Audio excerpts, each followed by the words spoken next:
Nous sommes le 4 juin 1993 à Aix-en-Provence, dans les Bouches-du-Rhône. C'est la fin de l'année scolaire. À l'université, l'ambiance est à la fête.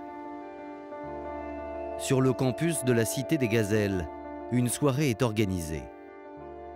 À 4h30 du matin, un couple d'amoureux, Julien, 18 ans, et Karine, 19 ans, s'éclipsent pour avoir un peu plus d'intimité. Et ils sont loin d'imaginer qu'ils vont être les témoins d'une folie meurtrière.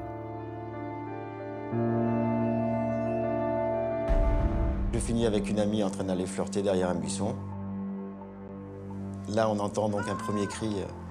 Étant début juin, je ne prête pas attention vu que je me dis que c'est des étudiants qui fêtent la fin d'année.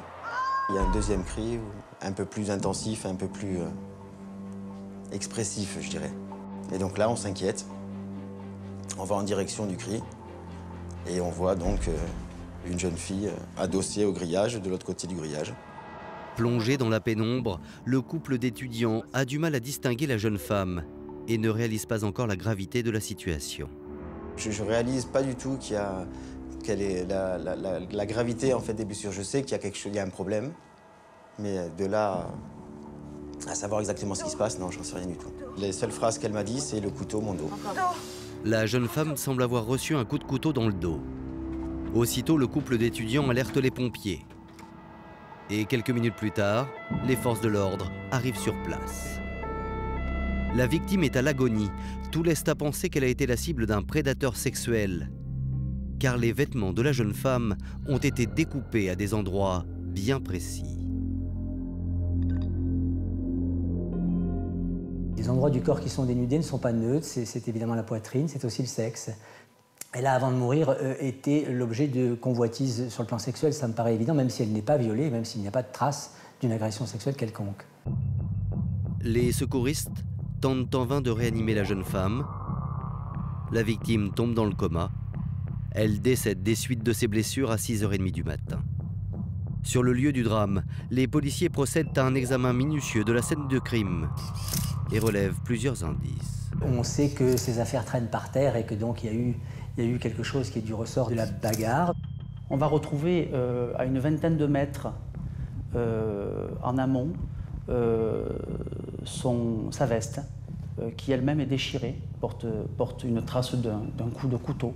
Il y a des affaires scolaires, puisque c'est une étudiante, un classeur, des papiers. Qu'on ne trouve pas ces papiers d'identité. L'absence de papier d'identité dans son sac a son importance. Pour les enquêteurs, l'agresseur a certainement voulu retarder l'identification de la victime et le travail de la police. Le secteur est passé au peigne fin et les policiers font une autre découverte. Celle-ci sera capitale. On va retrouver également un couteau papillon planté derrière un arbre un peu plus loin, en dessous de la victime. Un couteau en forme de papillon, c'est-à-dire il y a la lame et deux parties qui viennent recouvrir la lame quand il est fermé et qui deviennent le manche lorsqu'il est ouvert.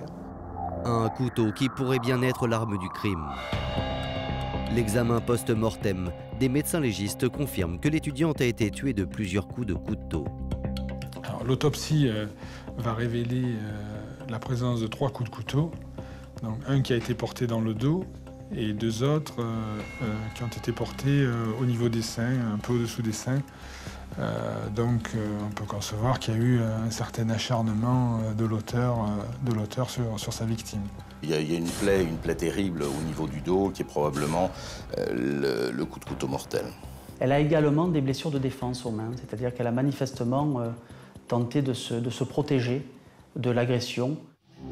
Selon l'examen clinique, la jeune femme n'a pas été violée, mais elle a été sauvagement assassinée. Reste à déterminer l'identité de la victime car pour l'heure, personne ne sait encore qui elle est.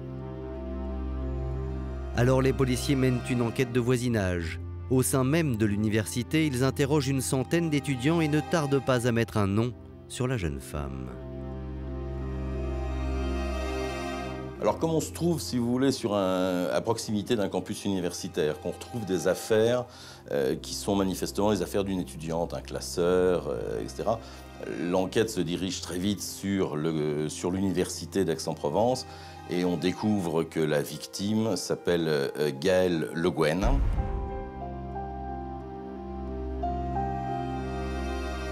Elle est née à Casablanca, elle a 20 ans. Elle est jolie, elle a les cheveux courts, elle est brune, elle a la peau mate. C'est une vraie fille de... Meurtrier. La jeune femme connaissait-elle son agresseur? Ou a-t-elle fait une mauvaise rencontre? L'enquête démarre. Et une première piste se dessine quelques heures seulement après le drame.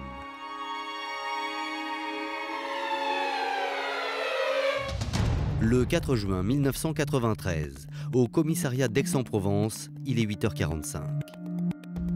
L'inspecteur divisionnaire Gérard Dubuisson prend son service lorsqu'il reçoit un étrange coup de téléphone. Pour prendre mon service, je passe devant le bureau du chef de poste qui me dit que cette nuit, dans la matinée, plutôt en fin de nuit, une jeune fille a été poignardée et qu'elle est morte. Et après, je monte à mon bureau. Aussitôt, un appel, le standard m'appelle en me disant « Il y a une communication d'un homme concernant le meurtre de cette nuit ». Je prends, c'est un homme à la voix jeune. Il me dit qu'il s'appelait Siboura et il prend des nouvelles de sa copine qui aurait disparu ou a été blessée cette nuit. Les enquêteurs ont été surpris parce que, immédiatement après les faits, il y a des appels téléphoniques mystérieux qui vont parvenir au service de police, à l'hôpital, en demandant si Gaëlle Yasmine est là et si Gaëlle Yasmine est en bonne santé.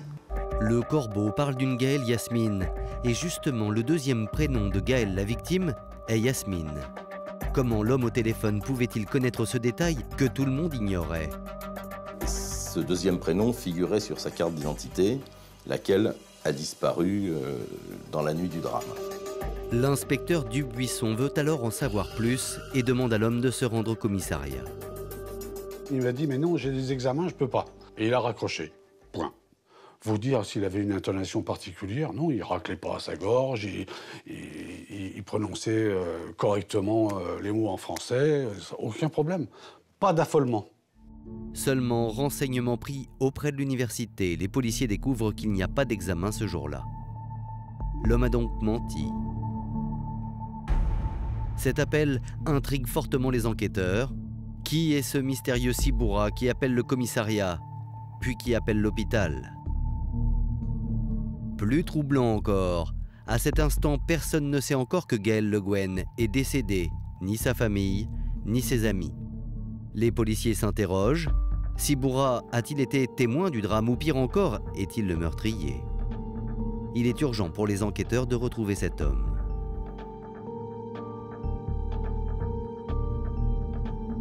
Les enquêteurs vont rechercher partout, dans les boîtes aux lettres, dans les fichiers, à la faculté, savoir s'ils ont un Siboura.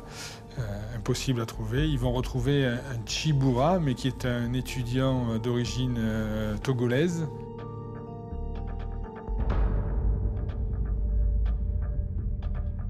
On va le chercher, on l'entend, on le place en garde à vue, sauf que lui, il a un accent incroyable. Quand on va confronter la voix de cette personne, de ce suspect éventuel, au réceptionniste de l'hôtel de police d'Aix-en-Provence et à l'infirmière qui a reçu l'appel à l'hôpital. Donc tous les deux vont dire non, que c'est pas du tout la voix qu'ils ont eue au téléphone le jour des faits. On va faire d'énormes recherches effectivement sur ce Siboura avant d'en conclure que c'est probablement un nom d'emprunt, que ça n'existe pas, qu'il est probablement l'assassin, mais qu'il n'est pas, il s'appelle pas Siboura. Reste une piste à explorer. Localiser l'appel pour retrouver ce mystérieux Siboura. Malheureusement, il est techniquement impossible de remonter ce coup de fil. Les enquêteurs en déduisent que l'appel a été donné d'une cabine publique. Alors une question tracasse les policiers. Pourquoi Siboura a-t-il appelé le commissariat et l'hôpital? Les policiers ont leur petite idée. Ça peut aussi vouloir dire que le type qui appelle veut s'assurer qu'elle est morte ou qu'elle est grièvement blessée, ou qui par conséquent donc ne pourra pas le reconnaître.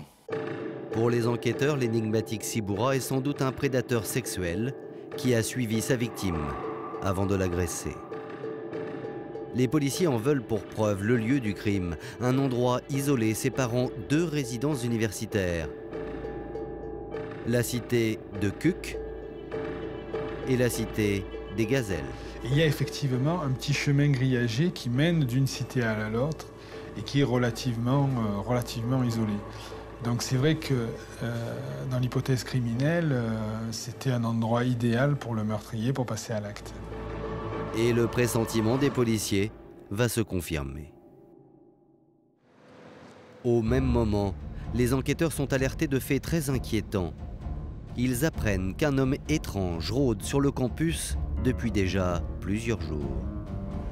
On a vraiment quelqu'un qui est un rôdeur, violeur potentiel. Je pense qu'à l'évidence, c'était une motivation sexuelle qui était celle de cet homme. Et on pense d'autant plus à un maniaque sexuel que la veille, 3 ou 4 jeunes filles, jeunes étudiantes de la faculté ont été importunées par un individu. Et elles décrivent le même individu qui essayait de rentrer dans une chambre, qui a agressé une jeune fille en essayant de lui mettre la main sous la jupe. Son coup, c'était de se présenter avec un billet de 50 francs et de dire « Est-ce que vous pourriez pas me faire de la monnaie ?» Enfin, de rentrer en sympathie avec sa future victime. Et à chaque fois, il s'est fait envoyer promener. Une étudiante déclare aux policiers que moins d'1 heure avant le drame, l'homme rôdait encore dans la résidence. Elle affirme que cet individu a même tenté d'ouvrir sa porte. Puis l'homme s'est enfui. Et on ne peut pas ne pas s'interroger quand on est enquêteur sur un secteur comme celui-là, lorsqu'on sait que ces agissements-là, de cet homme-là, se situent dans la nuit même, entre autres, du drame. Avec l'aide du témoignage des 3 étudiantes, les policiers dressent alors le portrait robot de l'homme. Toutes décrivent un individu de type maghrébin et d'une vingtaine d'années. Le portrait est largement diffusé partout sur le campus. Donc les enquêteurs vont se transporter à la faculté. Avec l'aide de la faculté et du portrait robot qui va être établi, on va parvenir à isoler un nom, à interpeller la personne, mais la personne ne sera pas reconnue formellement par les jeunes filles. Malgré tous les efforts des policiers, le rôdeur reste introuvable.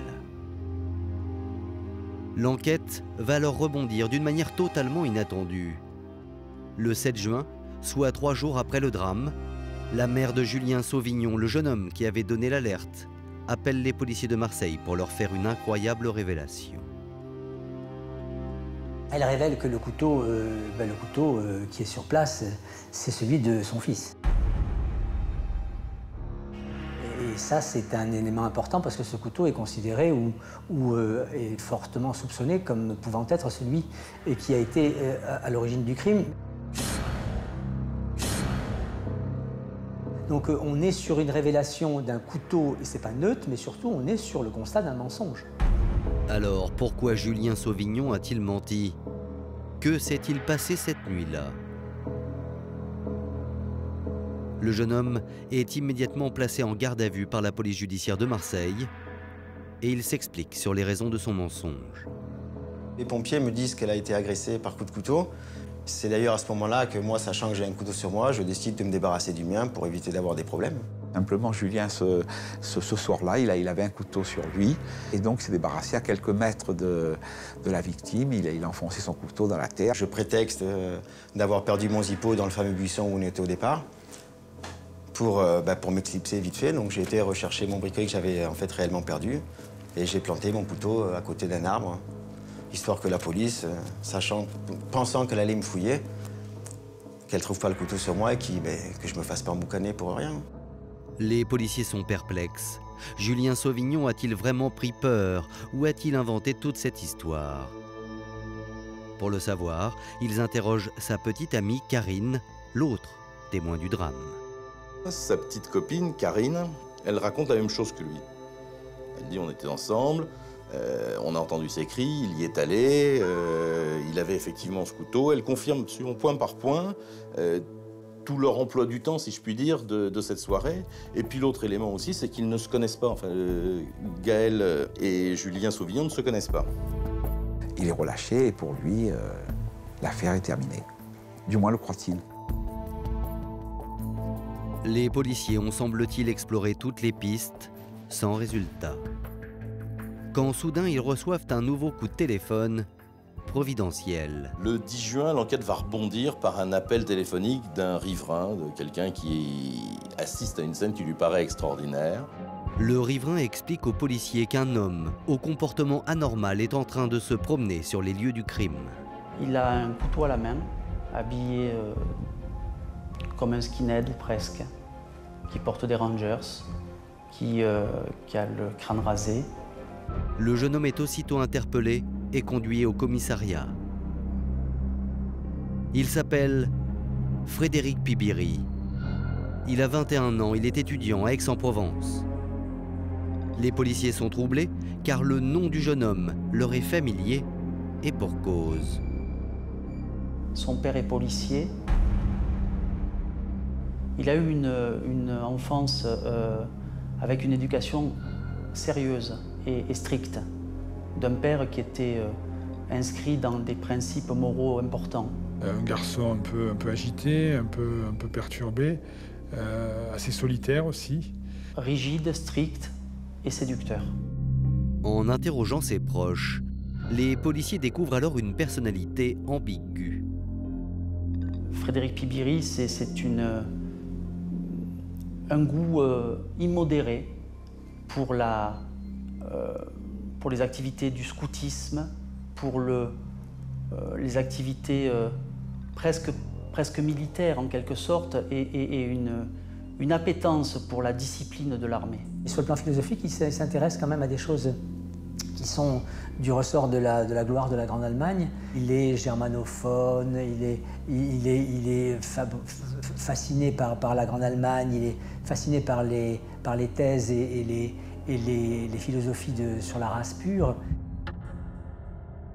La présence de cet homme étrange sur les lieux du crime avec un couteau à la main a de quoi surprendre. Mais Frédéric Pibiri va donner une explication. Cet étudiant donc va contester la possession d'un couteau. Il dira que simplement il n'avait pas un couteau à la main mais une branche de laurier. Il allait fleurir le lieu du crime pour célébrer sa mémoire quelque part. Donc. Et si Frédéric Pibiri a rendu hommage à Gaël, ce n'est pas par hasard. Il admet connaître la victime. Ils vont déterminer que les deux se connaissent, qu'ils fréquentent le même groupe d'amis. Il connaît la victime, il a même dîné avec elle la veille, quelques heures avant qu'elle ne trouve la mort. Frédéric Pibiri précise que vers 20h30, il était avec Gaël et d'autres étudiants chez Sandrine, une amie commune. Une attitude bizarre, un lien avec la victime et une soirée passée chez elle. Il n'en fallait pas plus aux policiers pour perquisitionner son domicile.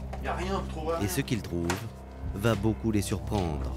Une perquisition est effectuée le 10 juin chez Frédéric Pibiri. On va retrouver dans sa chambre 5 couteaux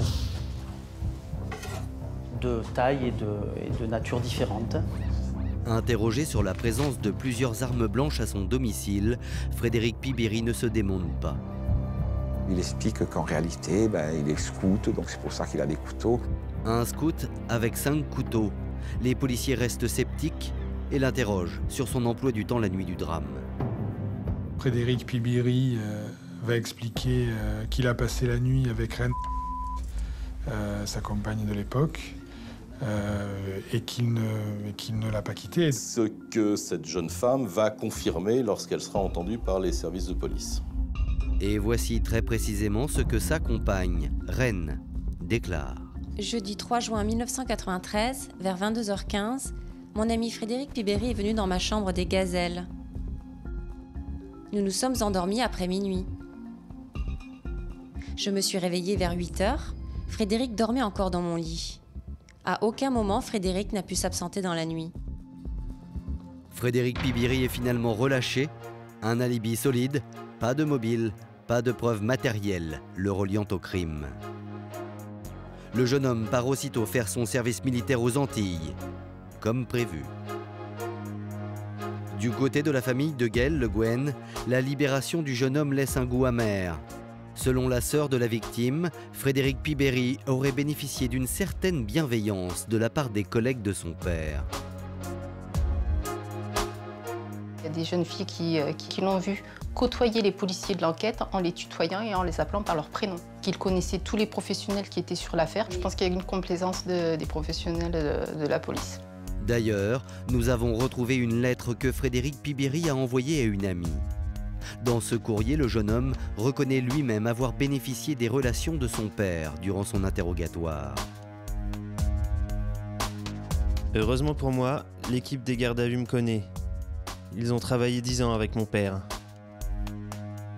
Quand on est susceptible d'avoir un fils qui peut être mis en cause, peut-être le réflexe paternel, à un moment donné, ça va être d'aider ce fils qui est dans la difficulté.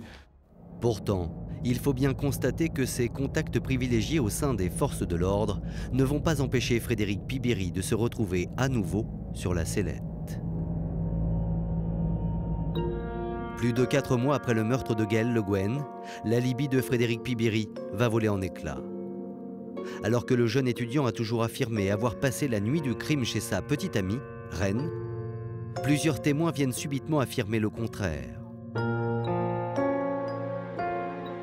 Les enquêteurs vont recueillir les confidences de proches de Reine qui vont dire qu'elle leur a fait la confidence de ce que la nuit du crime, il ne serait pas resté au domicile, mais il serait sorti entre 4h30 et 5h du matin, alors que Reine dormait pour aller faire un tour parce qu'il s'était précisément disputé quelque temps auparavant. Frédéric Pibéry aurait donc menti. Il n'a plus d'alibi la nuit du crime. Il aurait quitté le domicile de Rennes exactement à l'heure où Gaël Le Guen a été poignardé. Il avait disparu une partie du petit matin en question, ce qui va sérieusement intéresser les enquêteurs et qui cette fois-ci vont se précipiter outre-mer pour récupérer l'intéressé et lui demander qu'elle lui poser quelques questions sur cette entorse. La PJ de Marseille décide alors d'entendre à nouveau Pibéry aux Antilles, à Fort-de-France, là où il effectue son service militaire. Didier Antime, le policier qui a entendu Frédéric Pibéry le 19 octobre 1993, est formel. Ce jour-là, le suspect est très mal à l'aise. Quand je l'ai eu le soir même, dans mon bureau, avec les mains qui tremblaient, ces mains qui étaient couvertes de sueur, la pomme d'Adam qui montait, descendait, je sentais que ce garçon avait besoin de soulager sa conscience. Il me dit, « Monsieur Antime, j'ai besoin de parler, il faut que j'avoue. » Il me dit que c'était lui qui avait donné les coups de couteau. Le militaire vient d'avouer le meurtre. Et il raconte en détail son emploi du temps, la nuit du 4 juin 1993. Il va raconter que le soir des faits, une soirée était organisée à Marseille, qu'il avait prévu de s'y rendre et que Gaël a manifesté son refus de le voir monter dans le véhicule en indiquant que c'était lui ou elle.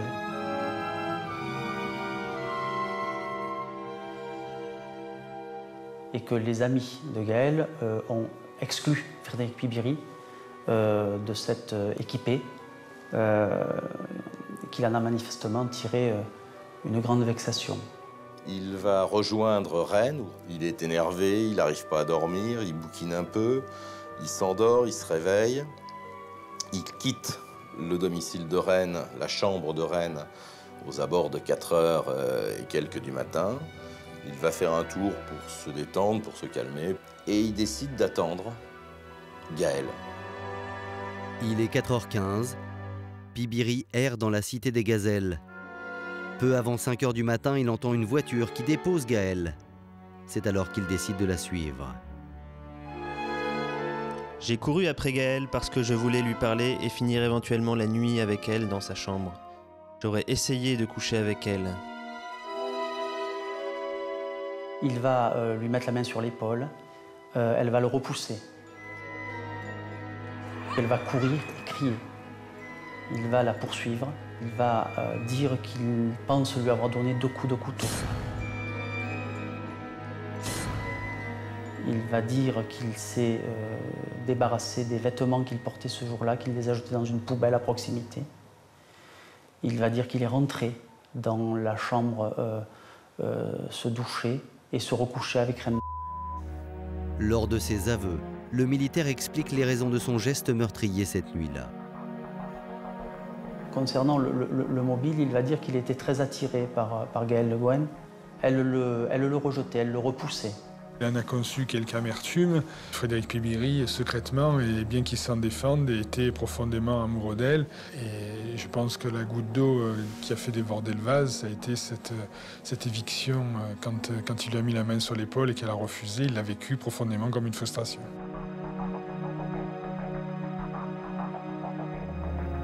Il a désiré, bien sûr, mais il désirait quelque chose qu'il ne pouvait pas avoir et quelque chose contre lequel il était.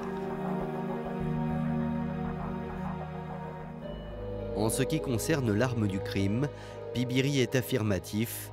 Les policiers l'ont eu entre les mains au moment de la perquisition à son domicile.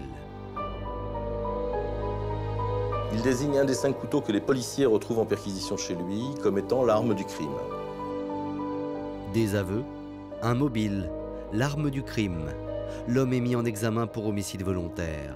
Il est rapatrié en métropole et incarcéré à Luynes, près d'Aix-en-Provence. 3 mois plus tard, du fond de sa cellule, Frédéric Pibiri prend une initiative surprenante. Il envoie une carte postale au capitaine Didier Antime, le policier qui avait recueilli ses aveux. Le militaire est visiblement soulagé d'avoir libéré sa conscience.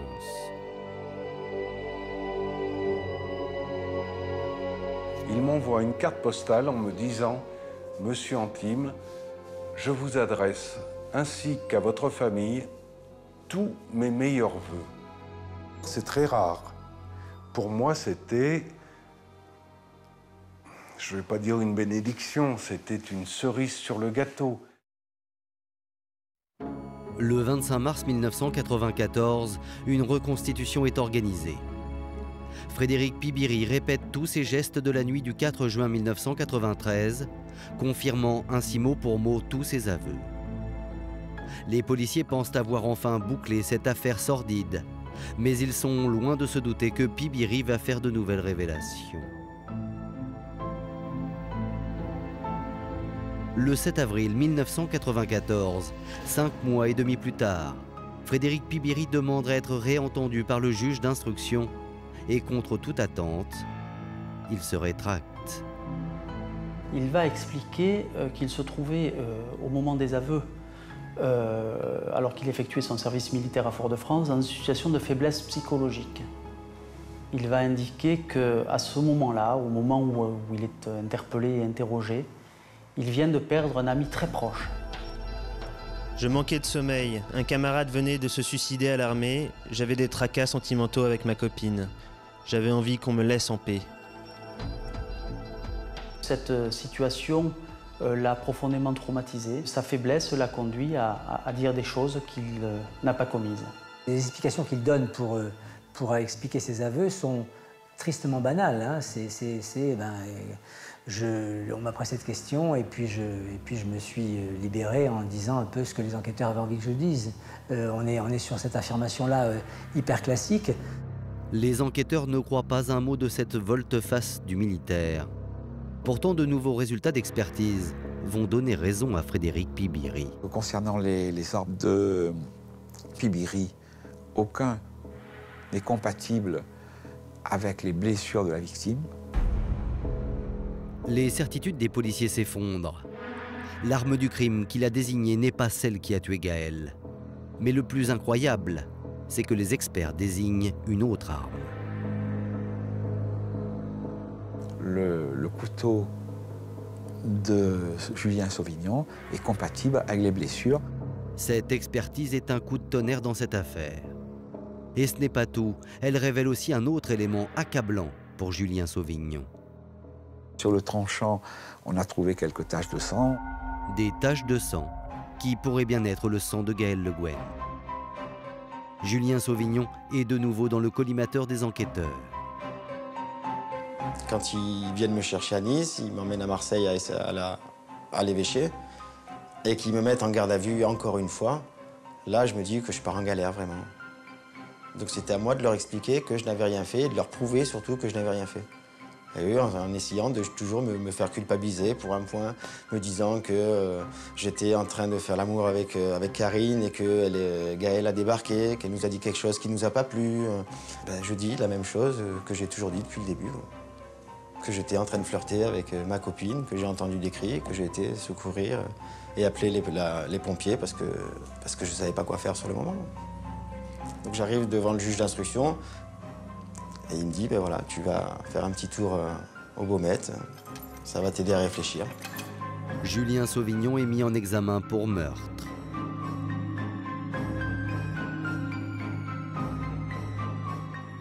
Le juge d'instruction décide alors de réentendre la petite amie du jeune homme, Karine. Et celle-ci, loin de le disculper, va cette fois-ci directement l'accuser du meurtre. En disant que ce couteau, finalement, Julien, cette nuit-là, s'en est servi.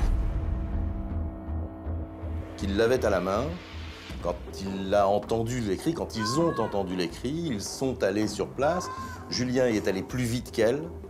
Et quand elle est arrivée rejoindre Julien sur la scène d'où provenaient les cris, elle dit au policier qu'elle a vu à ce moment-là Julien, l'arme à la main, frapper au thorax Gaël Le Guen.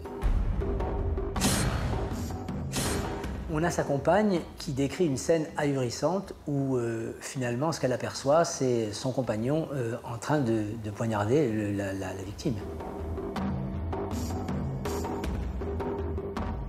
Donc on est sur le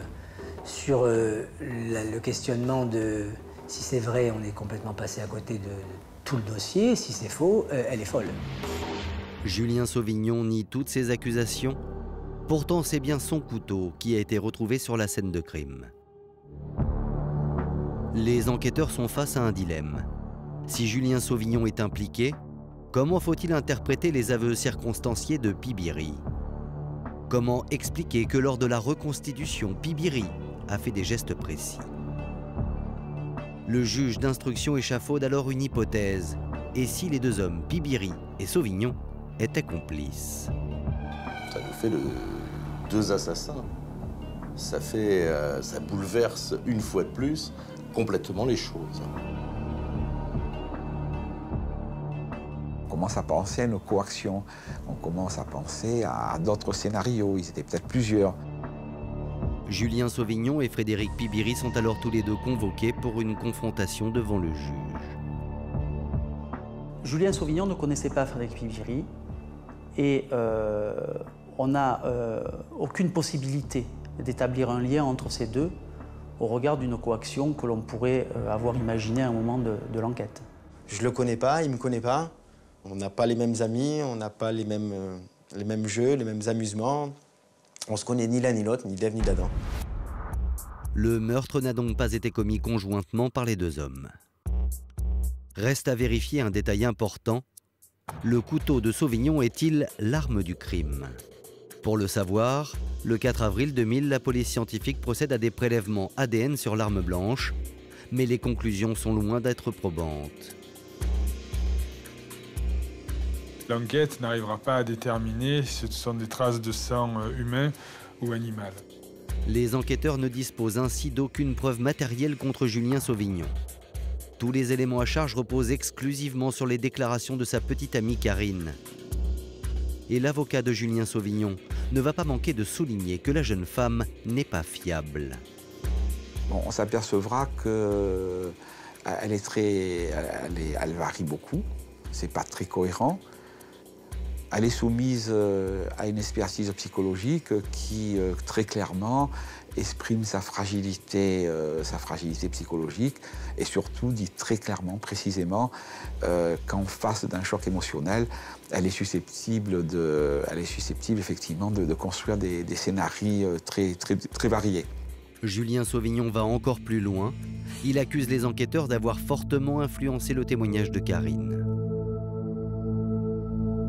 Je lui disais à elle que moi j'avais avoué qu'elle était complice et que ça lui vaudrait 20 ans. Donc tout ce qu'il voulait, pour qu'elle puisse elle s'en sortir, c'était dis-nous ce qu'on va attendre. Donc ils lui ont raconté une histoire et si elle disait oui à la fin, il la laissait tranquille. Donc voulant la paix, elle a dit oui à la fin. Le 17 octobre 2001, le juge d'instruction décide finalement d'abandonner les charges contre Julien Sauvignon. Il statue sur un non-lieu pour plusieurs raisons. D'abord parce que si le couteau utilisé, le couteau papillon qui lui appartenait, a pu être le sien, ce sont aussi d'autres couteaux qui ont pu porter les coups. Qu'il est rare de surcroît qu'un accusé, un meurtrier, soit le premier à prévenir les policiers de son acte. Ensuite, ses explications concernant l'abandon de son couteau sur les lieux du crime sont crédibles. Sauvignon a eu peur. Enfin, Karine, son ex-petite amie, est revenue une nouvelle fois sur ses accusations et a finalement innocenté le jeune homme. Julien Sauvignon peut reprendre une vie normale après 7 années de cauchemar, mais l'homme, aujourd'hui âgé de 36 ans et père de famille, garde un profond sentiment d'amertume. Ils m'ont enlevé un peu d'humanité que j'avais, de vouloir aider les autres. Automatiquement, j'hésite toujours à 2 fois maintenant avant d'aider les autres. Le plus gros regret, d'avoir rien pu faire pour Gaël.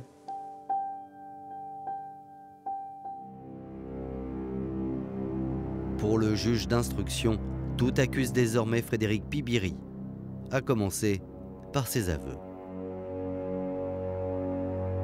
Ces aveux sont compatibles avec les constatations médico-légales qui sont faites sur les lieux, de la description qu'il fait lui-même de la scène à laquelle il est le seul à l'avoir assisté au moment de ses aveux, et qui sont parfaitement conformes. Il a un mobile, il l'explique dans ses aveux, il est amoureux de cette femme. Il a été évincé de cette soirée où il n'a pas eu le droit d'aller avec les autres en boîte de nuit.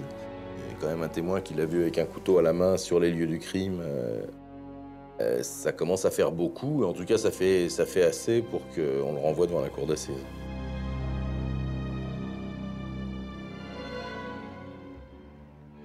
Un homme va apporter un élément déterminant dans le dossier d'accusation.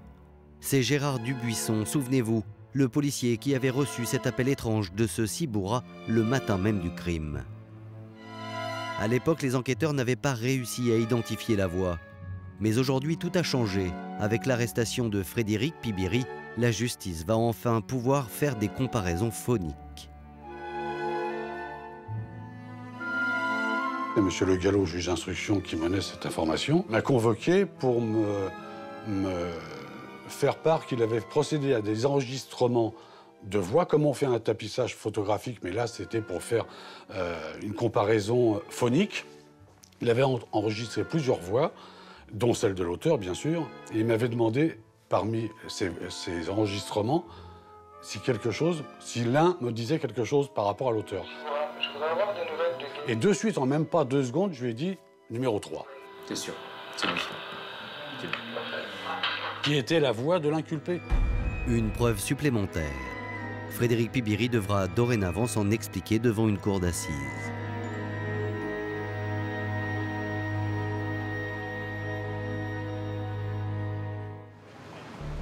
Le 10 mars 2003, le procès du meurtre de Gaël Le Guen s'ouvre devant les assises des Bouches-du-Rhône. Pibiri comparaît libre après avoir passé 4 années et demie en prison. Il affiche une image de jeune homme de bonne famille, très loin du skinhead de l'époque des faits. La famille de Gaël Le Guen découvre enfin le visage de l'accusé. Rentrant à l'audience, en face de moi, il y avait 2 agents et un monsieur qui était au milieu. C'était Pibiri, qui a l'air froid, calme, détendu. Pas de masque de tristesse ou de quoi que ce soit, de culpabilité ou inversement d'innocence complète, c'est une fierté. Comme s'il est venu assister à un théâtre. Il me regardait fixement, sans baisser les yeux.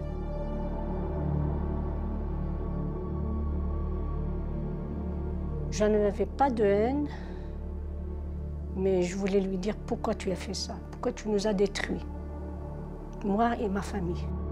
Impassible, inexpressif, Pibiri reste de marbre et nie tout en bloc. Il était vraiment dans une espèce de malice et parfois de stratégie de tromperie par rapport à ceux qui l'interrogeaient qui était inacceptable et qui face à la douleur des victimes, était insupportable. Il n'a qu'à avouer puis que tout soit fini. Parce que c'est long. 10 ans, c'est long dans la souffrance. La famille de la victime s'interroge sur la stratégie de défense de Pibiri et sur cette attitude étrange.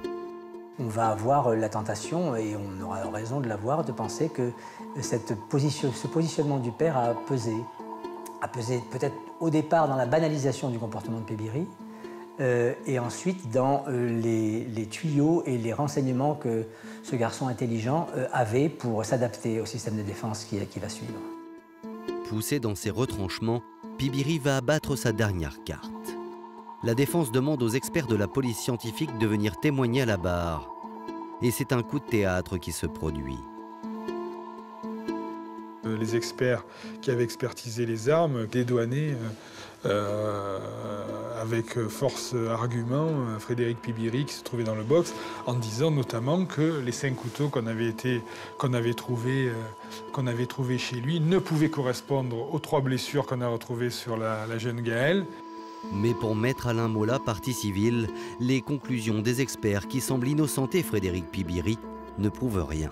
Ce qui était invraisemblable, parce que j'ai interrogé bien des experts sur les couteaux en 30 ans de carrière, et des experts très honnêtes et très compétents vous diront qu'il est très difficile de décider de la compatibilité d'une plaie avec une arme, tout simplement parce que tout dépend du positionnement, tout dépend l'élasticité des corps concernés, tout dépend aussi, et là il s'agissait des poumons si on est en train d'expirer ou d'inspirer, donc la profondeur est très aléatoire, et de même que les mouvements, pour ce qui est de la largeur de la plaie, les mouvements éventuels peuvent élargir la plaie par rapport à la vraie largeur de la lame.